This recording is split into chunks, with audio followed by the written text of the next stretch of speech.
I'd like to welcome Pan Jing, who's sitting next to me. Hello.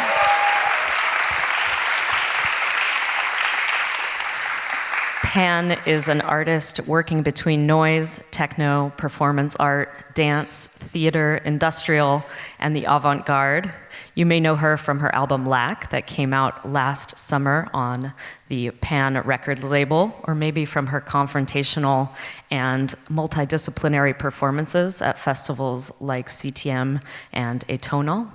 And not long ago, she was sitting where you guys are sitting right now. She was a participant in the 2016 Montreal Red Bull Music Academy. I feel like all of the things that I mentioned describe Pan, and yet none of them really do. So I'm very excited in the next hour to find out more about her riveting work. Welcome. Thanks for having me. So good to see you. So I thought we could actually start this conversation off with some music from Lack. You've said several times that your music is a way of saying things that you can't necessarily say in real life. Yeah, I mean, I guess for every artist or musician, the reason why they do what they do, no matter painter or sculptor or poet, you know, that's because they chose or they were chosen to be gifted this way of expression as the kind of language they can speak the best in everything they can manage. So I guess it makes sense for me to say that I can make my speech most clear and express the most through music, because that's just how I feel naturally. Yeah. When did you figure out that music was the ideal form of expression for you? Or sound, rather?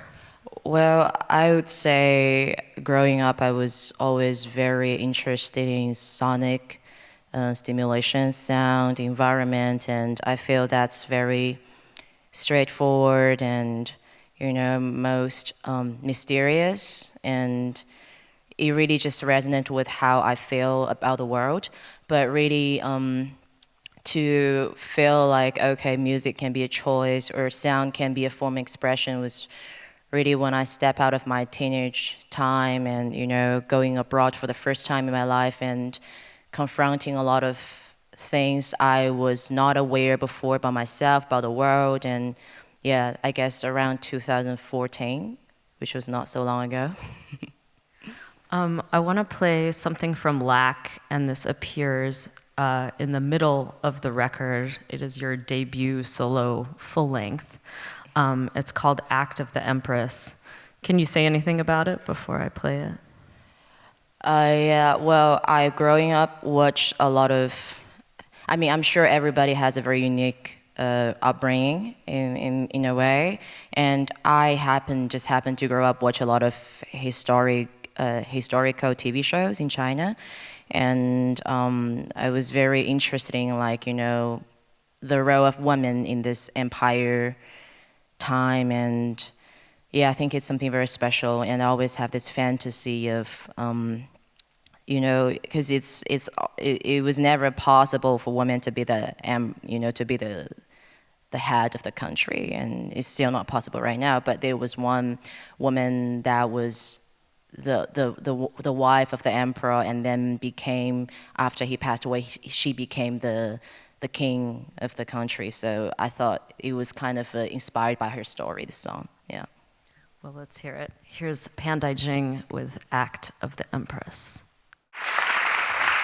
So you've just been listening to Pan's Act of the Empress that comes midway through the album Lack, and I just thought I'd play it early on so you can get a sense of what her musical work sounds like.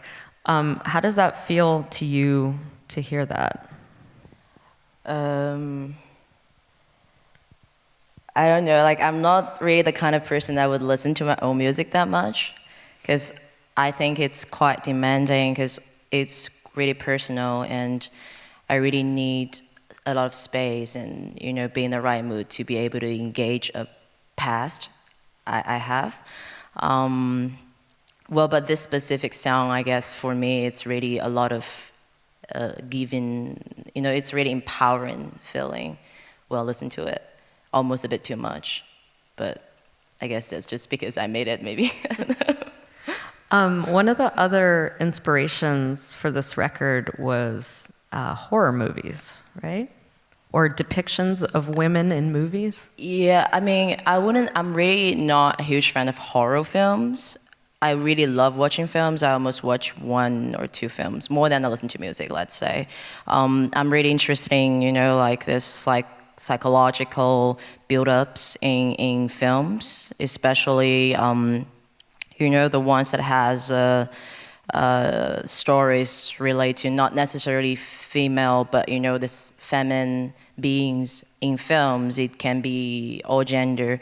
And I find it's very fascinating. So, because in a way, like I mentioned, I'm searching for this kind of personal connection when I express through music. And so when I see stories or watch films that I feel personally resonant with, it triggers a lot of emotions. And I like to get inspired by those emotions. So I would say a big part of inspiration for the making of Flag came from this sort of, let's say psychological narrative, like, the script or the stories, or even sometimes a gesture of the actress or how the camera is moving. All these very detailed things could inspire a whole song. Like, so there's a lot of things, and I guess I spent a whole year watching a lot of those films and, just thinking about stories and looking into my past, reading books that I felt would help me understand a lot of things. In a way, it's like almost therapeutic, I would say. Yeah. What sorts of books were you reading? Like psychology books, novels? I'm not really a big fan of fictions. I found, because when I read English, it's quite slow. I do like to read like philosophy books, just because my dad had a lot of them. Yeah, and also it really depends. Poetry, all sorts of stuff, and script, theater play, and just I would even read out loud. And I think it's quite interesting.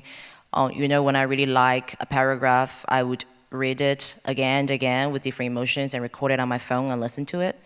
And I think it's almost like someone is talking to me, and it feels differently. Yeah. Yeah, that's interesting. It's sort of like acting as a way of channeling the emotions of these different characters. Yeah, definitely. I really like this. I feel like for me, the theater elements, or let's say the acting elements in my work is very natural, because I really feel like a lot of times, when I hear things, I see visuals at the same time, and quite often I see myself as the one of the roles in the scenery.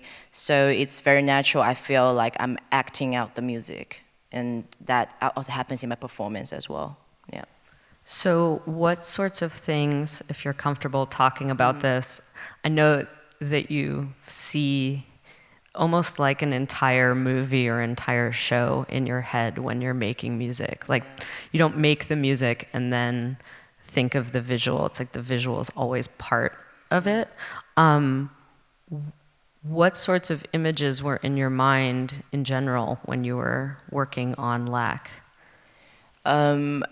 It's just all situations. I think it's, I feel very almost overly excited about the world, but not the connection between an image. I see, like right now it's a situation, but it feels interesting when you're just being thrown at a situation and not knowing before and after the cause, and so you have to, your understanding the situation is based on who you are. And I think that's, with the same happens with music, with gear. Like when I work on, I mainly work with like analogs. I'm not very good at computer. So how I feel like I step in a situation with the setup and how I feel about the synth, and this very intimate, almost loving encounter with the gear.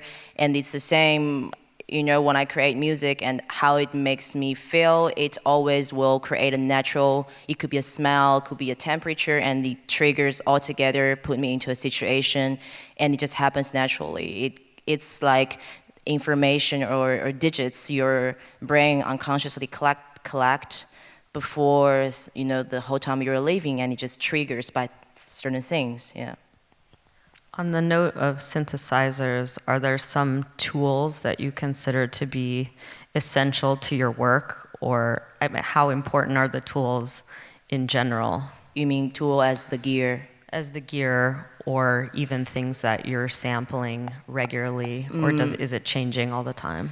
I don't really use samples, which I think it's just very interesting, like the whole idea of sampling sounds, and I would love to get more into that. But I do, you know, when I don't use, let's say not the acoustic sounds, or either field recordings or I play them, and I do think, because I don't come from like academic background. I never really learned anything I do now. So I'd like to treat every, you know, it's like the first encounter is so important. I just believe this fate almost, which synth belongs to. It's like a saying, almost like we all, where I come from, they always say you have your own mountain. So it's really this, you don't know which one it is, just have to go to one after another, and one day you'll find out that's your mountain, like you belong here. So I feel the same with gear, and it's just, you know, I turn on, I usually don't read, like go on YouTube to watch a tutorial how to do this and that. I just, you know, I heard some sounds in some songs, I was like, oh, I really love that, and I just research on what gear that could possibly be, and I try it out if it really connects with me, and then, you know, I know this, we should talk, we should do some stuff together. It's like a friend. If it doesn't happen naturally, there's no point for me to make extra effort. So I guess there's a few gear synthesizer that I really love just because we're really connected and from the beginning, yeah. Yeah, you have a piece of gear that was maybe the first thing that you bought, the mo-chica. Yeah, it's almost broken, but because I travel with it all the time. I just found it on, actually when I was traveling here in Berlin for the first time, I wanted to get something, and I just go to this Berlin eBay, and it was on sale there. I was like, oh, this looks really interesting, and I researched it a bit. It's just really, I think, somehow it's also like a special thing for me, because it was one of the first things that I really get, and I had no, you know, it's not because I heard it. It's like you randomly walk into a restaurant and it happens to be your favorite restaurant. That's how I felt about it, and the sound was just really powerful. And a lot of my work is, I really believe in improvisation, because that brings out like a very intuitive, you know, approach to work, and which for me is very important, because then it connects with the authenticity and all that I believe in. So I feel like this little thing that really, because it's just really like a wild horse. It doesn't really, it's handmade from this guy in Peru. It's not that many, and not like really calculated. So, you know, sometimes it just turns off while I'm even playing in the middle of my set, but that's fine, you know, like it's like falling off a horse then. But it's really fun when you have this specific one that's just, it's difficult to train, but you know, it's fun, yeah. You don't mind having intense synth friends? Or gear friends. I want to talk a little bit more about your background, because I think it's really interesting, and I think most people's aesthetic sort of starts developing even when they're very, very young. So tell me a little bit about where you're from and what you were into when you were younger. Well, I was born, raised in a city in the southwest part of China called Guiyang, and then I went to university in Beijing when I was 17, and then I left China for the first time 6 years ago. That's basically the fact check. I don't know. I really feel really connected to where I'm from, and I really appreciate my upbringing as very disconnected with the rest of the world. It was, and also it's like a really mountain city. Can I stop you right there? Can we Yeah. actually put up picture number 5? You have photo? Yeah. Okay, yeah. This is not even the most glamorous photo of Guiyang. I suggest that you do a little Google image search because it's kind of a fantastical place in terms of the architecture. Yeah, I really love it. And there's a lot of monkeys. I always joke, it's like monkeys in my hometown is like kangaroos in Australia. They're not like jumping to your house, but you know, they sometimes bump into you, they're lunging and like, it's a place that we have 4 million people, so it's a lot, but you're in the nature. So I feel like it gives me this chance to embrace human nature at the same time. And it's interesting, yeah. But of course, culturally, it's not like, there's nothing really cool for like contemporary stuff, but we have the most minority in the whole country. So it's, you know, it's a very mixed culture, and I mean, I'm not, let's say, heavily involved in all those like minority ceremonies or anything, but you see it all the time, and different ways of singing, and you know, it's amazing. That's when I started to realize voice is something so special. Everyone's voice is unique, and the power that a voice can transmit is enormous, yeah. So at the same time, I mean, as being young and even being a teenager before you left Guiyang, you weren't really that into music, at least not in a traditional way of like consuming albums or being part of any sort of scene. No, I feel this way. In this way, I feel a bit bad. I was just really like a nerd when I was growing up, I guess, and not really know those cool kids, know where to get those like, you know, CDs with a hole, or because we can't really get, you know, when I was growing up, you have to get this, we call it tactility. It means like you get the CDs, it was treated when you import it as like a wasted plastic, and they all get a hole, but you can still, or tape that's cut, but you can still fix it and listen to it. So you go to this like kind of like market on the bridge, and you look at what cover looks nicer, and you just get it. I was not aware of those. I was just doing like study and playing sports, and you know, kind of happy, boring kid, just study. And but I don't know. I don't really necessarily think you have to really be involved and soaked from what you do since you were a kid, because what's in you is always there. You can experience road in very different way. Not everyone's path has to be similar. I really appreciate that I was not involved in music or art at all, and none of my family member is interested in it. And I just feel like I see a world in a very, I collect feelings and information in a very different way that actually puts me in a different place now when I express. But I do remember, I guess my first encounter of Western world was when I got this tape from of Michael Jackson, this Invisible, and I just thought the cover was cool, you know, like it's like minimal. I didn't know what I mean. Now I know it's minimal. Back then I was like, okay, it looks like different than like the next two was like Celine Dion, Mariah Carey, and I was like, oh, this looks very different. So I got that, and my mom gave me like this tape player, and I put it in, and there was no, like the battery was almost running out, and I didn't know, so I just played, and it was, you know, when you play a tape, when it's like a battery's dying, it's like pitch down, super slow, and like doom metal vibe. So I was like, whoa, this is really cool. That's how I remember that. But of course, later I found out Michael Jackson is not a metal guy, but yeah. Then you're like chopped and screwed.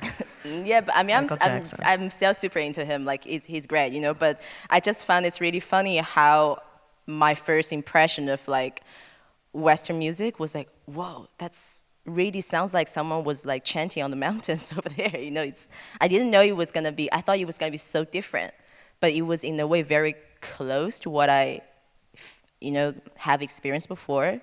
I guess it was nice first encounter.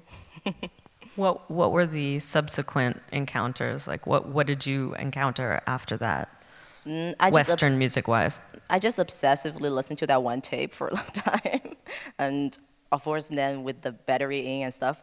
I don't know. I guess maybe I just lost interest in like digging. I don't know. I went somewhere else, And after a long time, I think maybe I picked on my music. Oh yes, karaoke bars, of course. We have this like, I'm sure in Japan, like South Korea, it's the same. These like trippy karaoke rooms, you like Hello Kitty themed and like Snoopy themed, you know.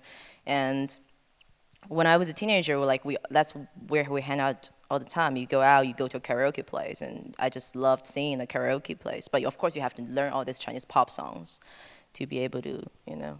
Or of course, you can also sing Celine Dion if you can, but you know. Speaking of trippy things, I want to show this video that represents something that you might have watched on TV when you were young. Okay, yeah. You told me last night that you watched a lot of TV growing up and Yeah. all sorts of things. Yeah. And you weren't really into cartoons, so you were often watching more serious adult historical movies, but then also this show. Yeah. We can talk about it afterwards, but I think we should just show it to people first.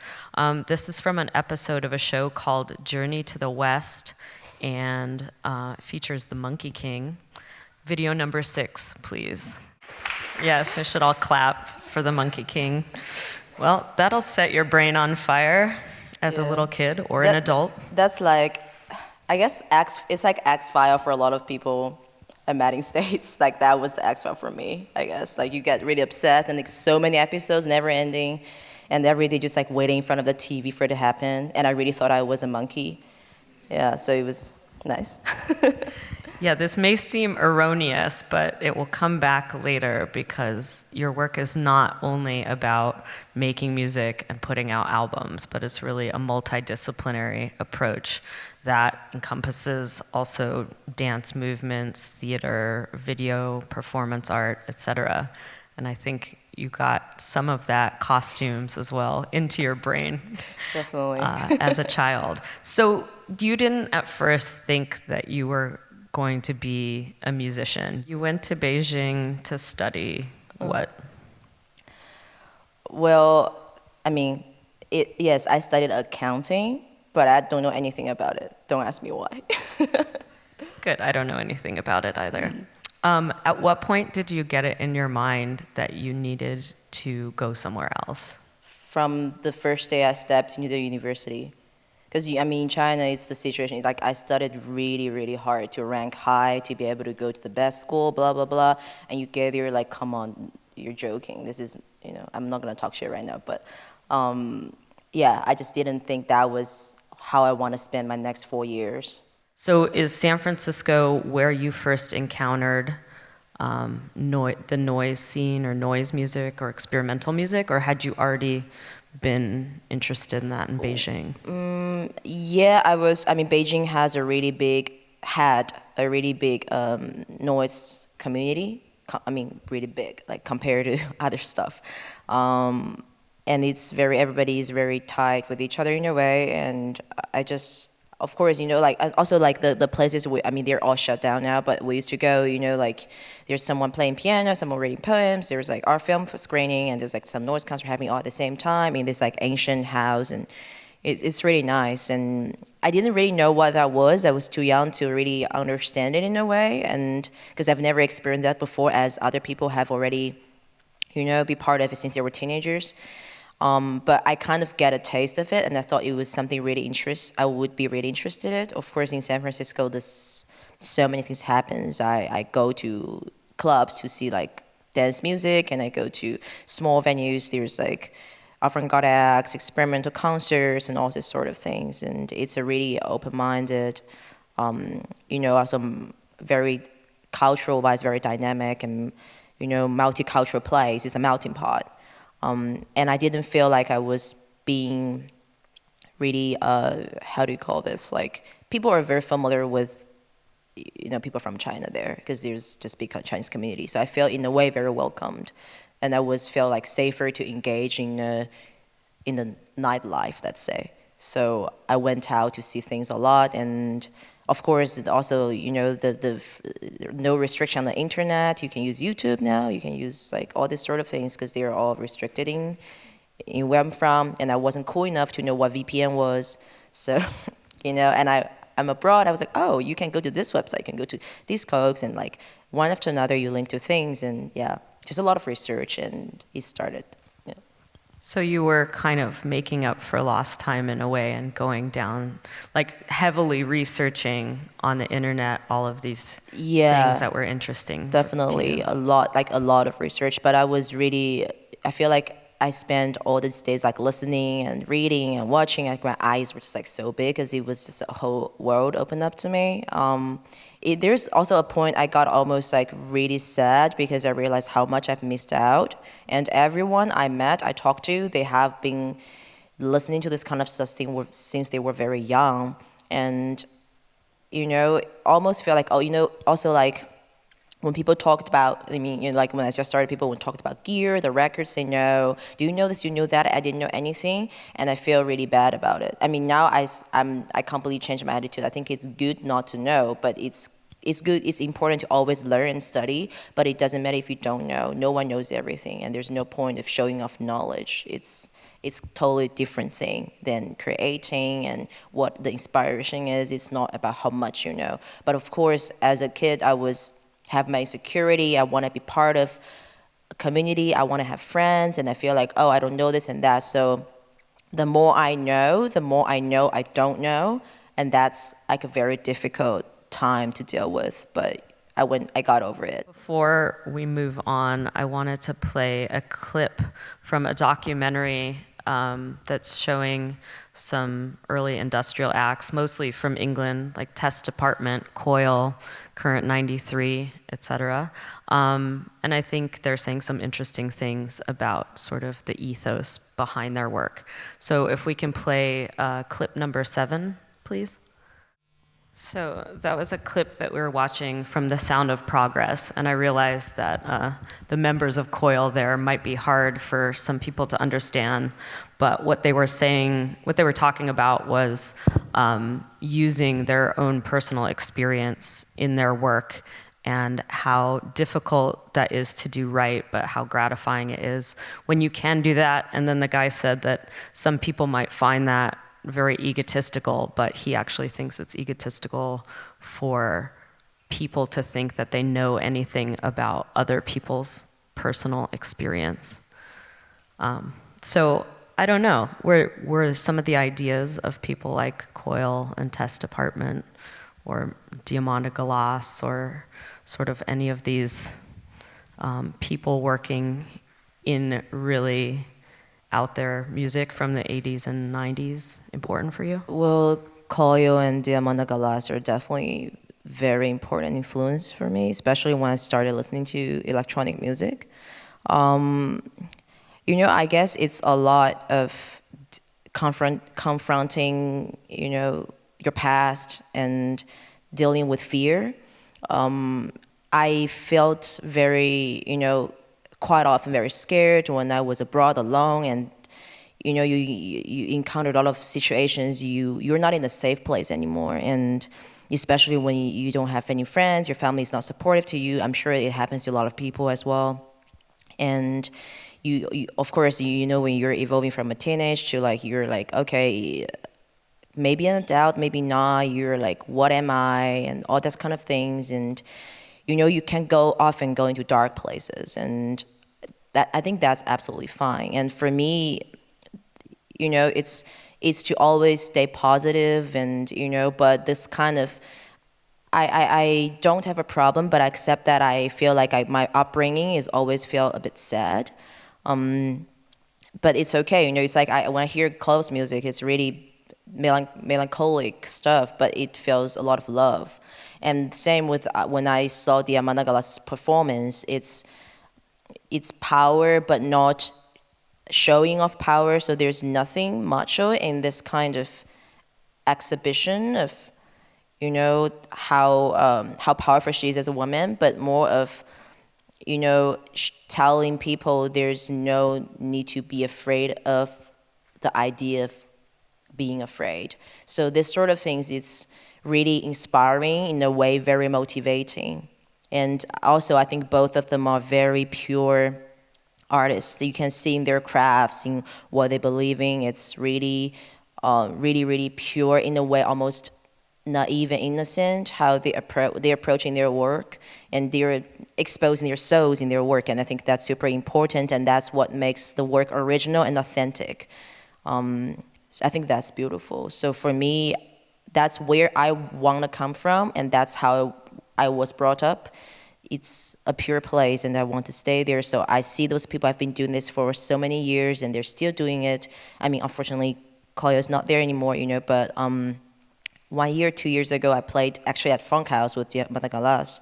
The performance was mind-blowing, and they're still there doing what they've been doing, and spreading this kind of, I consider as love. So I think it's really beautiful. Yeah, so definitely they're a very important influence for me, yeah. So there's something about this sort of very powerful music, we'll just call it noise or experimental, even though that's pretty reductionist.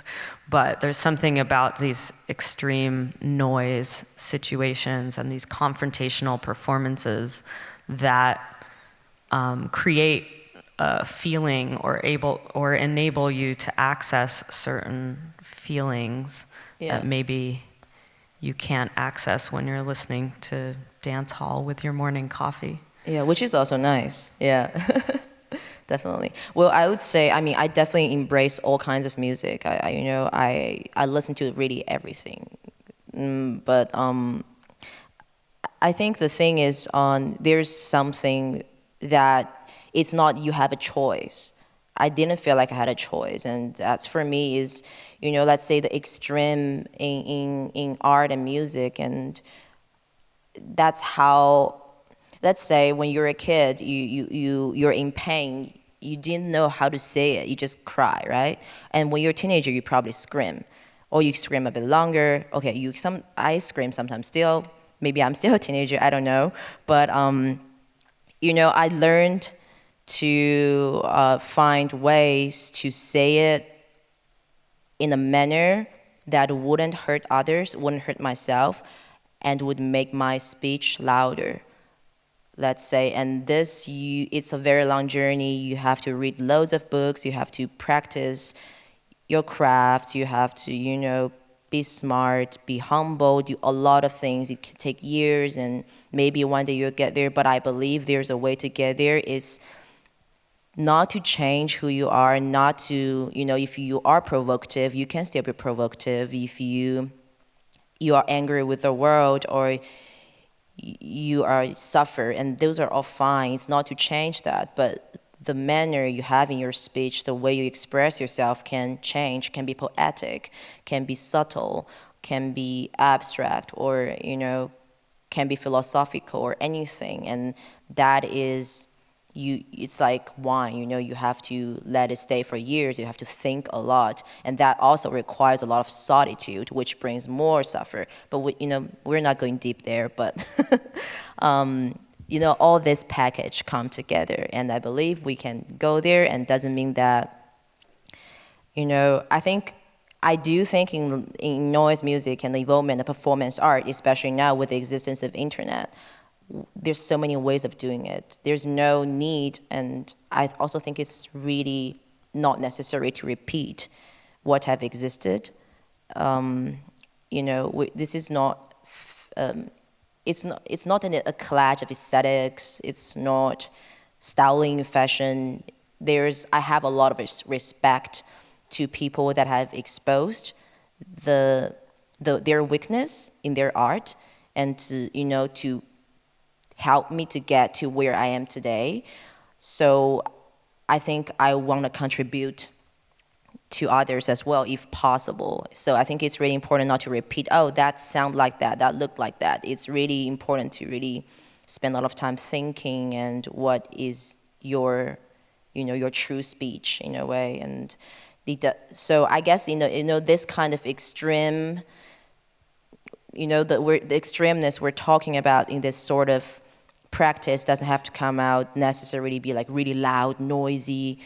It can be silence sometimes. Silence sometimes is the most powerful thing. Yeah, it's the same thing. In paintings, in ink paintings in China, there's a lot of space. The ink sometimes only existed in very small parts, and you know, and in poems, the untold, and in films, the quick cuts, you know, this sort of things really, I feel like it's a long time to observe through other people's work and get inspired and think what you have to say, and it's a process, yeah. Does making the sounds sometimes unlock the emotions? I'm talking about when you're working in your studio or your house or wherever you work. Yeah.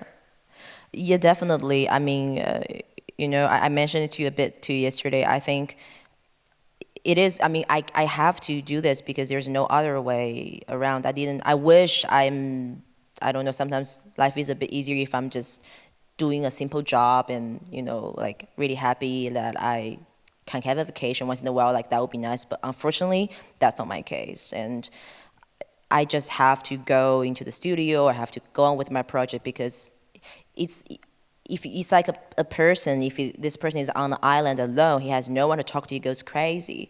And the same with how I feel. If I don't talk through my work, I cannot make myself be understood in the best way, and I feel I'm disconnected with the world, and I feel alone anyway. So only through creating work, I don't feel alone anymore. So that's like a necessity of making music, making art, and yeah, of course, it's very emotional. It's a lot of, you know, it's getting to live this trance mode sometimes. You, of course, cry a lot when you write love songs, when you hear something that brings your past. And I mean, it sounds like I'm really emotional, but I really don't think my life or my past is more difficult or different than others. I think everyone's experience is very unique, every individual. But it's really, with the way I look at it, it's a bit gray. And I like that because that's just my preference. Like I like fall more than summer, and you know, it's just a preference. Yeah, so I definitely really enjoy in this moments I have, you know, like you are completely naked, feels like, and it's good to be a child again when you're doing your work. Just very, you know, there's no defense, no justify, and it's all just, I don't know. I feel like it's really like cutting yourself out feeling. But maybe not everyone is enjoying that. As I said, it's a preference. This is the way I'm having fun. Yeah. Well, let's see some of this work. You do different sorts of things. You do a lot of collaborative projects with everyone from opera singers to fashion designers to dancers. And we'll see some of that as well. But you also have a solo practice where you're performing sort of various solo works, which are often not ever the same. Yeah, I always call them stand-up comedy because you just go there, you walk into a room, you see all the faces, you're like, oh, this is everybody. What do they feel today? How I feel about space today? How do they feel about space today? And the story I'm gonna tell is, and that's how, like, you know, you always take an hour, half an hour, and I always write notes when I'm on the plane getting there, just, you know, like words and like little poems, and it triggers feelings, and it's really fun. It's definitely like a quick challenge because it's mainly improvised. And nowadays, I always give a little talk before, which makes it more like a stand-up comedy, like making jokes and stupid jokes and stuff like that. But it's nice. It feels like I'm hosting a house party, kind of feeling. Yeah. Yeah, even though you're making and performing this often very confrontational and sometimes quite harsh sound and performance, it's important to you, I think, to keep an element of intimacy, but also a sort of sense of humor in some way. Yeah, definitely. I think I never want to be too serious about myself. In fact, I hope one day, like, I guess that's very difficult, you know, like, of course, because your work is personal, the idea of the artist is always in the work. But I just really feel like, I'm almost myself, is a joke, but my work is maybe appear to be serious, but it's really not to have this feeling of like we're all so serious, I'm really serious about myself. I really don't feel that way. It's a very different layers, you know. I feel like the daily self and the self in the work and the self speaking about the work is all different layers. And of course, through the creations, you express the ones that's the deepest, and that you should not overexpose or take it out too often. Then it starts to rot. So it's a very different feeling, and I just feel like that part is sometimes quite intense and difficult. I mean, usually it's quite intense. I think it's nice to surround it with warm water and flowers and some bubbles, stuff like that. You said to me last night about the Chinese concept of harmony. So not making, not going too, I guess, balancing out the dark aspects of it or the really harsh aspects of it with something that balances it out. Yeah, definitely. Because there's one point I realized I should not overuse myself, because I would really love to still be able to create, compose or produce, all these things in 50 years, maybe 40 years. Then if I'm just being very stupid and like, doing random things and having too much fun, drinking nonstop or like whatever, then I wouldn't be able to be a solid person and have a clear mind to look around and look into myself. So I just feel like it's good to have a balance, not let the darkness overwhelm yourself. It's a matter of perspective. It's really a matter of perspective. I think it's it's what I said, for example, about Koyo. It's really all their stuff is you see both sides in one song, and I think it's important to always be able to have hopes. And I think that the physicality is also a really important part of your work. Yeah. We'll see some more of that in a bit when we watch Fist Piece, but everything from sort of dance moves or choreographed or notated movements to, just flailing around, crawling around, moving around. Like, it seems like it's important in your work that your body be a part of this. Yeah, definitely. Well, I guess it's, sound for me is like the most physical form of expression, and so it triggers. I can't help in a way. Like I can't just play my set standing there. Either it's voice or body. Some part of me has to engage with the sound together.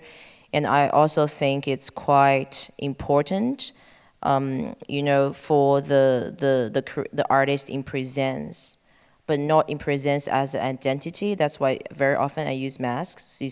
I don't want to feel. I mean, now maybe some people come to see it, they know already before, like my work a bit, but usually, when people don't know, they can't tell where you're from and all these sort of things. So in a way, I remain a very neutral I'm like a visual placeholder for whatever gesture, pose I'm giving and whatever it can give. And also in a way, I really don't believe documentation and archive for moments, because what you see and what you there when you're watching, it's totally different thing. I experience that quite often myself, especially nowadays with the development of technology and social media.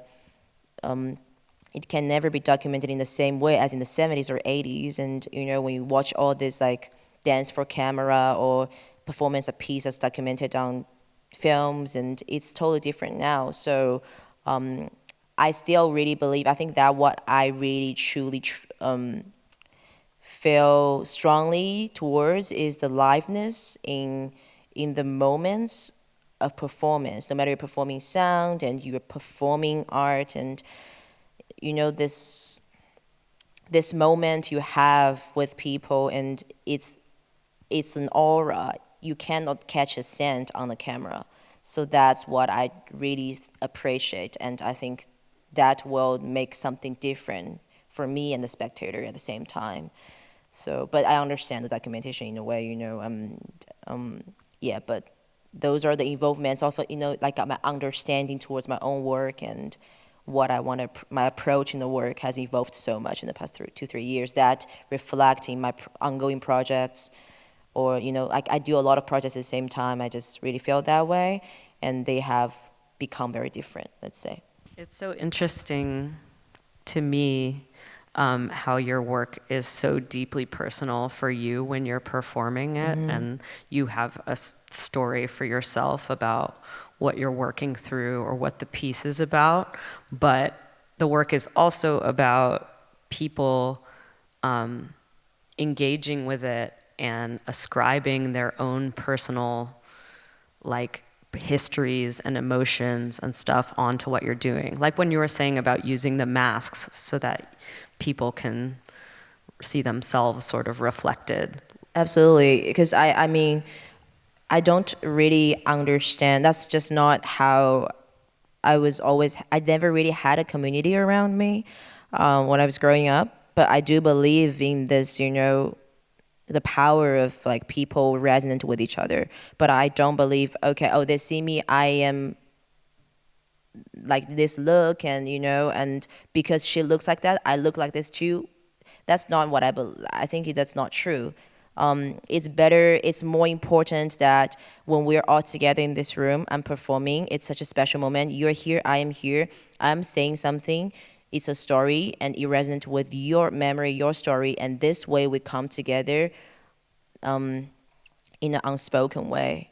You know it, I know it, but we don't need labels, we don't need tags, we don't have to hand out before, hand out after, but that moment we know we are together, and that's, I think slowly throughout years, there will be a community around this. So you're talking about a feminine energy rather than something that is tied to one gender or one even type of being. Yeah. I think a lot of, you know, what you're working in has to do with energy transfer. Yeah. And I think anybody that's doing a live performance, whether it's a DJ set, a band, something solo, is trying to harness the power of the room or trying to make some sort of connection with the audience and have this cathartic moment with them, kind of regardless of genre of music or what type of performance. What techniques have you used or worked with to get closer to your audience? Well, I think I'm just maybe like I'm this kind of desperately hopeful type, that I would just, you know, in order to tell people, hey, this doesn't hurt, I would be like, look, I just did that, it didn't hurt. So I would just do it to myself. Or, you know, like, instead of trying to convince people, hey, this is an apple, you can eat it, it's not poisonous, I would just like take a bite and see, look, you can eat it, we can all eat it. So that's like, if you say technique, that's my technique, maybe. Another thing you do sometimes is walk up to people and look them in the eye and stare at them in a way that might be uncomfortable for some people, which I'm interested, because that's like, is that coming from your own fear of looking people in the eye, or is that you wanting to like them to have an intimacy with you, like a forced intimacy maybe? Yeah, like I feel really sorry sometimes for the audience. I really force them to become really close to me. Maybe they don't feel like that day. But of course, they always feel free to walk away. Yeah, I do go to the audience quite often, or I talk. I just also sometimes pick random people and talk about, like, just start having interview with them. Like while doing, you know, it just happens in different ways, but it's nice. It's, I always think, you know, like the universe is quite big, and where you are, who meet who, and it's just so interesting. And it's like a gamble game. I'm just playing different games, and you know, I don't know who is ended up gonna be on the other side of the table, but whoever is there, we just share these moments together. It's nice, yeah, for me at least. Yeah, I think that's really cool. I want to look at a video of another work of yours that in a way has a lot of sound in it, yet no sound. If we could play the video number 9, this is a piece you did called In Service of a Song.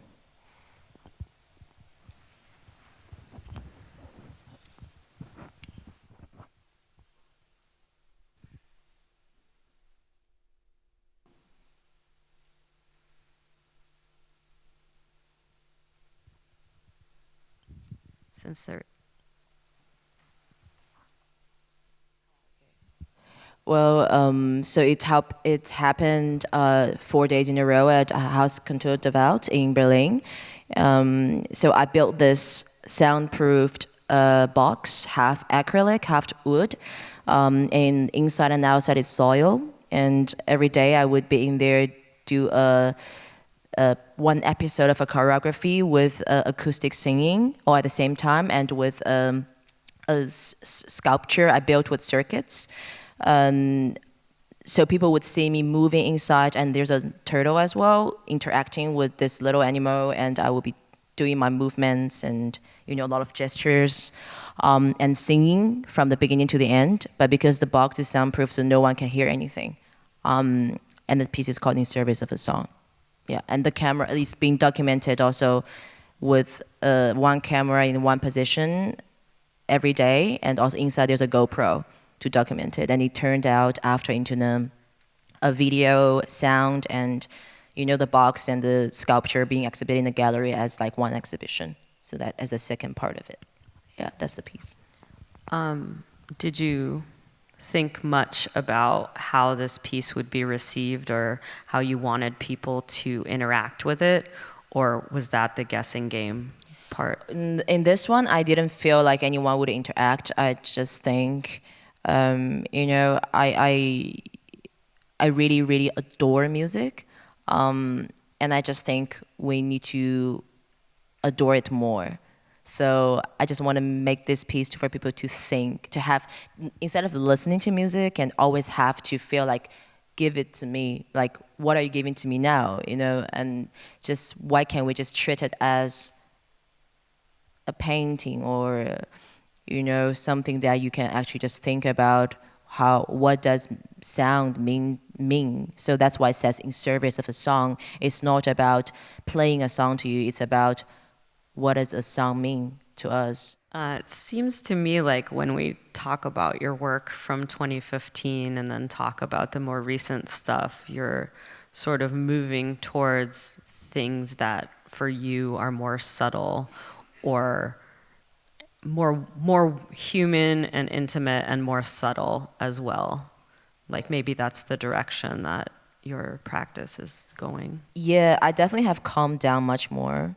That's the problem of aging. I feel very differently towards things, and I think it's not, I don't think people hear you better because you're louder. So, I don't have to be always that loud, and I become more patient. There's projects I've been working on for 2 years, and I'm happy to work on it for another 2 years, stuff like this. And it requires a lot of patience and time and thoughts, and you have to really be a calm person to be able to deal with all these things. And, but being calm doesn't mean quiet or ambient. As I mentioned, like, there's different way of, different understanding, perspective, extremeness in work. The same with, like, I don't know if we saw the Feast Piece video. The video itself, the film we made, is actually very slow. It's almost like a visual poetry, but the way it's presented is quite intense because, with different screens around, and I'm with a different performer, and we're all doing like operatic singing.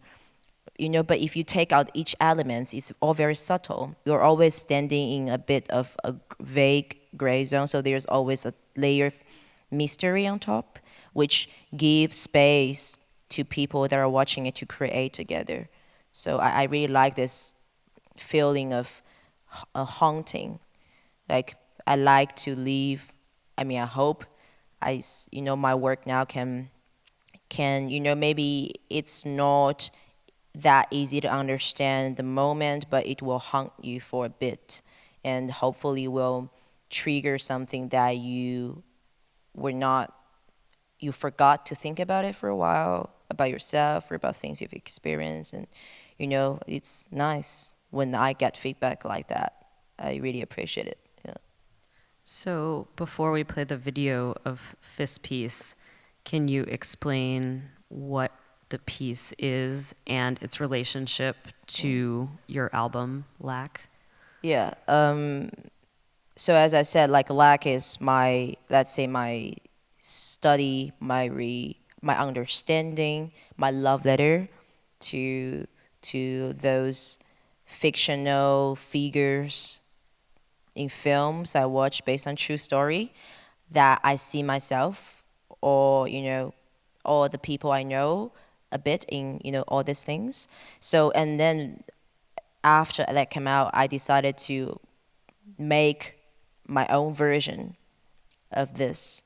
So that's how I feel, like it's I think this kind of feminine energy is powerful. It's like water. It's fluid, it's soft, but it can also be a flood. It's powerful. It's the same with fist.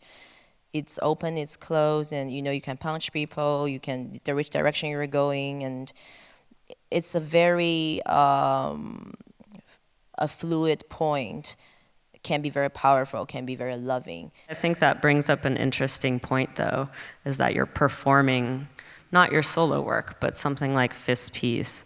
You're performing it in various places around the world. And how do you manage this when things are not really up to specifications? Well, I mean, I guess sometimes maybe it can be difficult for people to think, I think it's really unfair. Why do we have to compromise? It says very clear, if you want the best out of this project, then this is what I need. Why do we have to compromise because we're musicians? If it's, and may someone make a sculpture, they want bronze, they want bronze. You're not gonna come with concrete wrapped up in golden paper. That's not the same, right? So I think the only way for me to continue and to be happy of what I do is to do it 100%. It's fair for the people that come to see it. Fist Piece has played in IMAX Cinema, and we're playing next week in Barbican. And like if it's a place, and in Atonel as well, the craft work, it's really I communicate exactly what I thought, and we talked a lot. I really don't mind spending time communicating, but as long as it's clear, we get there, and and it happened again and again. So I would think the best way for me to do it is to keep working with people that really understand it and can meet the needs. Of course, sometimes it doesn't happen because it is difficult to install everything we need. I know that, but I just, when I'm there, I'm definitely not grumpy. I just, okay, people are here, they're innocent, they don't know what's going on, they've never seen it. I try to give as much as I can, be a responsible person. But before and after, I would always, think like, me being a person responsible for my baby is not to throw it around. Could you just talk a little bit about what you're working on right now? Right now I'm working on my next album. Well, I have to say, I feel like I'm in a very big like a point of transitioning. Like I feel like my next work, or even how I identify myself through my work, are changing really a lot. And I've also been working on this. I don't know how do you call it. I do work with opera singers in it, and it's a lot of people. It's 2-3 hours long for 2 years now, and now it's like the first year that it's starting to get into like live. We're finally rehearsing acts by acts and showing in different places, and slowly. So I call it a live play, but you can also call it an opera, whatever. So that's the two main things I'm working on at the moment, and I'm not really hurrying on any of them. I think it's whenever it's time and it's ready, and I'm happy to share. And I just felt very grateful, from the beginning, that I have these opportunities to learn through practice, to be able to keep practicing, and there are people happy to share it together, or are keeping up with things that's I want to say. And I just think it's I really can't appreciate more. That's what's the most important. You're not talking to yourself, and it's a communication that's really nice, a conversation, and it's I feel like I'm constantly generating conversations with people, and always exciting things comes out of these conversations. I mean, I'm talking about conversations, through work, and it just feels like there's no end. It's really nice. You just see it goes on forever almost. It's really nice. Yeah. Beautifully said. Well, I think that's a perfect place to end our conversation. Thank you. Pan, thank you so much. Thank you. Yes.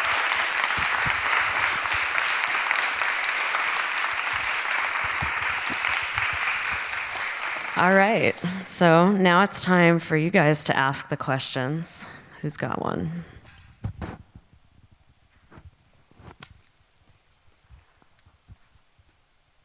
So my question is, if you're doing solo performance, solo work like the one we just saw before, how much and how do you prepare for that? Is there only the concept before you go and perform it, or are there certain key actions you do every time you do it?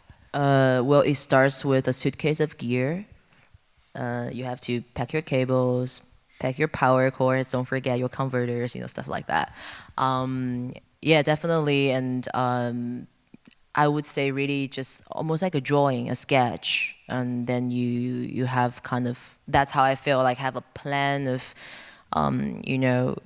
act 1, act 2, act 3. Like, and of course in the end you always get really messed up because the situation is always different than you expected.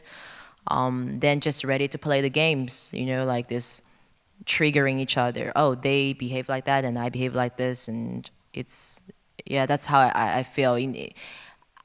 It can get difficult sometimes because everything is unpredictable, but that's also the fun of it. Only the gear are predictable. That's what's beautiful about them. Yeah.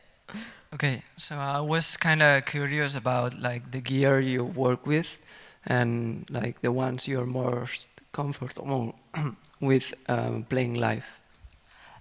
Playing live, I just mainly work with stuff that's, I can really have fun jamming on it.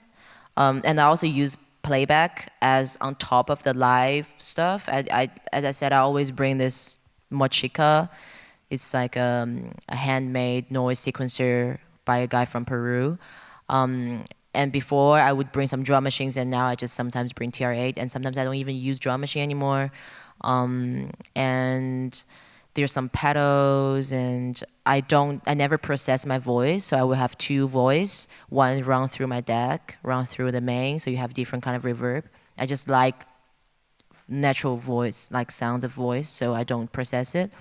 Yeah, stuff like this. And I mean, of course, I bring like some small things, and recordings different, like the playbacks is usually the synth I can bring. I really like working with PPG and Trident corks. I don't have them. I just sometimes go to studios that they're very expensive, can't afford that. So I just go to the studio that have it and rent it for a bit and record on that. And then I have this, I just play them back, so I don't have to bring, I'm not a gear person, I have to say, and it's nice. I like to bring gear with me because it makes me alive and feel like I'm having fun. But I also think it's totally fine not to have to make sounds live, because it's not a matter of proving everything comes from there.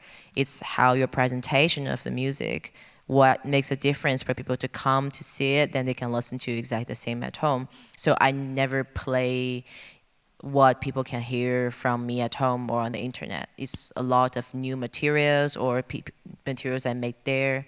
As I said, like improvised stuff, and it's all this mix. And hello. Hi. First of all, I'm a really big fan of your music, and now thank you. I became a really big fan of you as a person. Thank you. So, like, my question will be about your creative process. So, like, you're making a really dark music, which gives me hope and light, actually. Oh, thanks. And so, like, what kind of psychological challenges you are encountering during the creative process of a project? Is it too Deep much? question. Okay, psychological challenge. Definitely insecurity. You know, I mean, I'm sure for everyone it's the same. You're like blasting your speaker in your studio. You made this song. You're like, oh my god, this sounds so sick. It's the best song I've ever made. The next day you went back to sleep. Next day you come, you're like, delete. You know, that happens. With my next album, I have a lot of my voice with lyrics. It's difficult to hear yourself singing, saying stuff you can't understand. You know, you have to be comfortable with yourself, and that also reflect, you know, a even deeper kind of insecurity. This you also have to deal with, for me, I mean, at least. And, you know, anxiety of like, will I even like it? Will this even be in, you know, something important for me? Or am I even contributing anything to make this? Or it's just, I'm just whining, you know, all these sort of things. I mean, I do also think all this psychological challenge are very beautiful, because it means you're real, your work is real, and that's the most important thing. And, you know, it's real piece of things you're creating, and you becoming more and more mature, and, you know, throughout this process, because you are aware of these feelings. You know, we were talking about this, being able to confront the weaker side.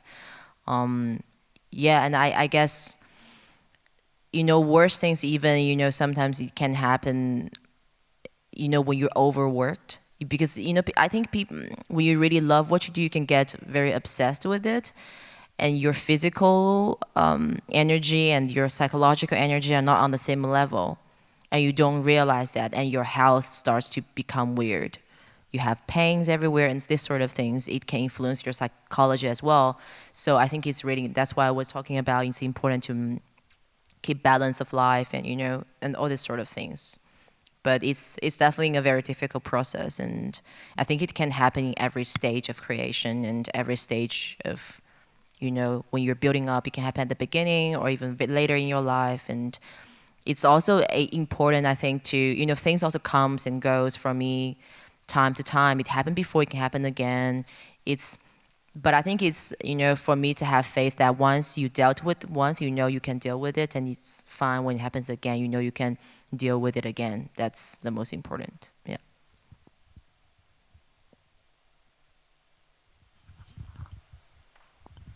Anyone else?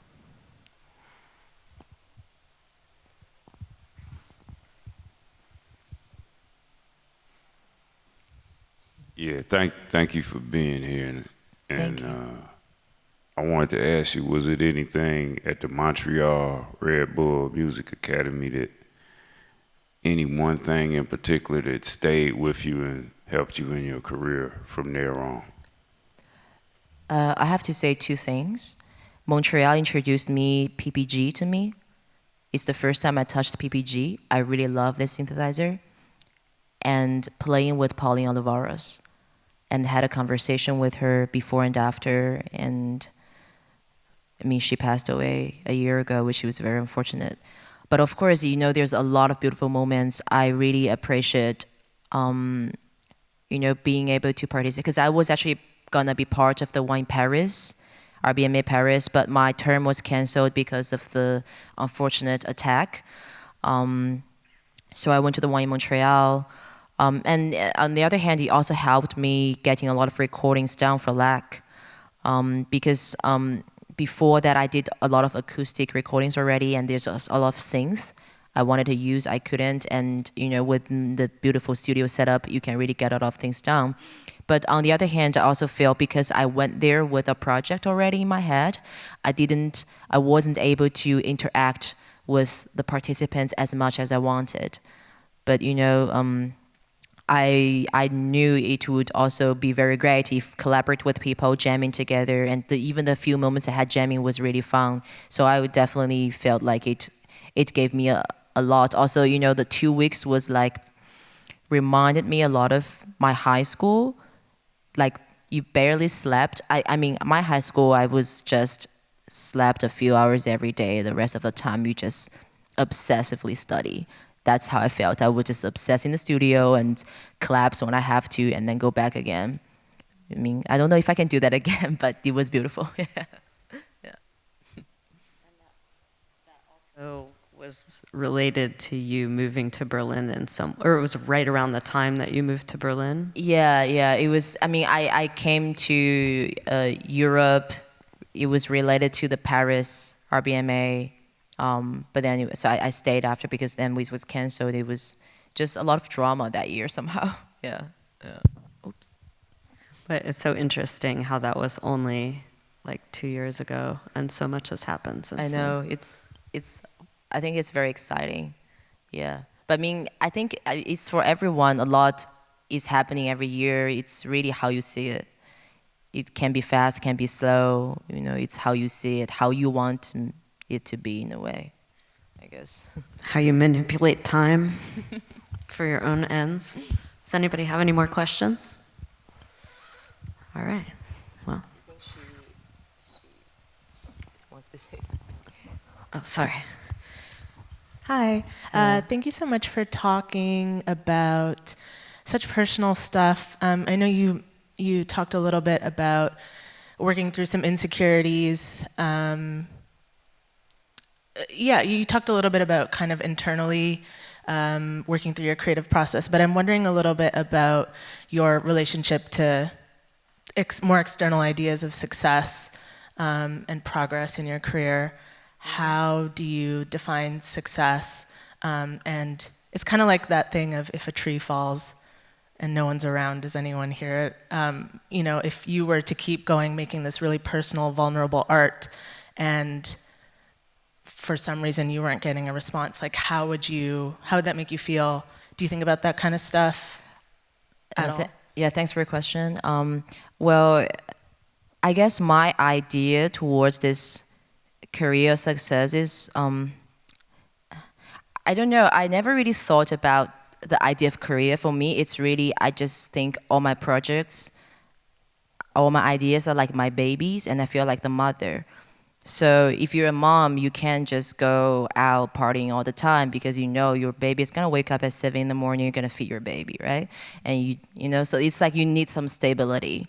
So for me, it's the same. The career is there to make me stable so I can feed my kids. That's how I feel, like I'm the mother to the projects. So I don't know where I'm gonna go. Maybe people will think, I actually still don't know how people think. It's really nice if someone tells me good, like positive feedback, I really appreciate that. But you know, it's the same. Your kid is still your kid. You love your kid anyways. Even your kid, no one says your kid is cute. But of course you're happy when he's like, oh, this is such a cute kid. So it's exactly the same. Yeah, that's how I feel. I don't have a kid, but just saying. You don't need a kid. You have lots of work.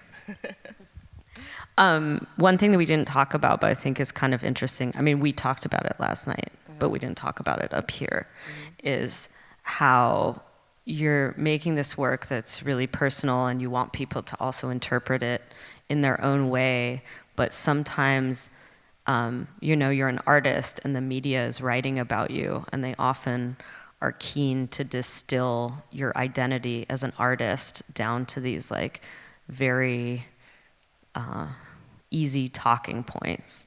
Like you're Chinese, you're a woman, you're making noise music, you're working in this, you know, like, and these things get repeated over and over and over, like, and recycled. And I think that's something that all the artists, like everyone has to deal with when they get a level of fame that they're being written about. How have you managed this? Because I know it can be sometimes quite annoying to have, I don't know, to not be seen as just like a person or a being or be seen through the work, but be seen as like this series of like identity markers.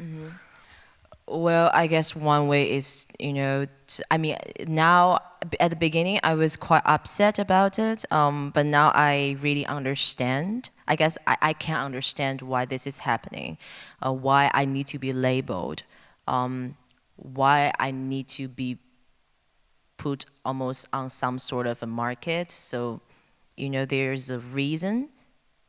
I just felt You know, then at some point I decided to not look around, just, you know, focus on what I have to say and hoping one day it will be louder than the labels. And, you know, and I guess now I have more of a feeling. I can say that I don't think people want to commission me to make a piece or to play in a venue.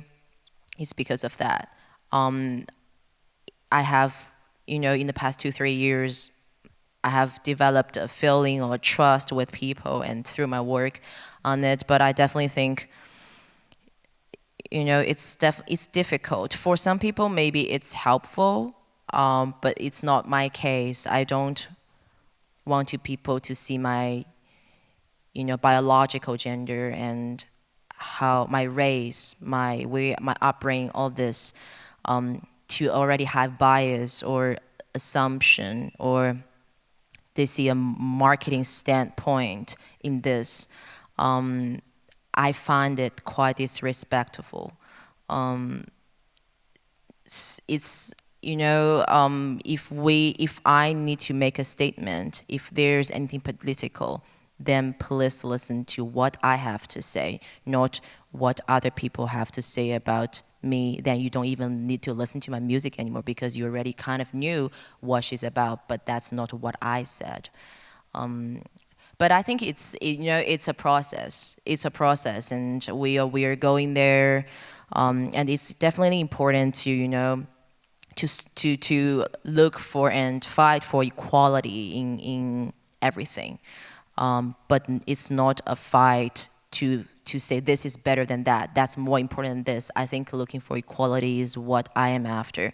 On the other hand, I never, you know, as I mentioned, you know, for me, like self-identification is a journey.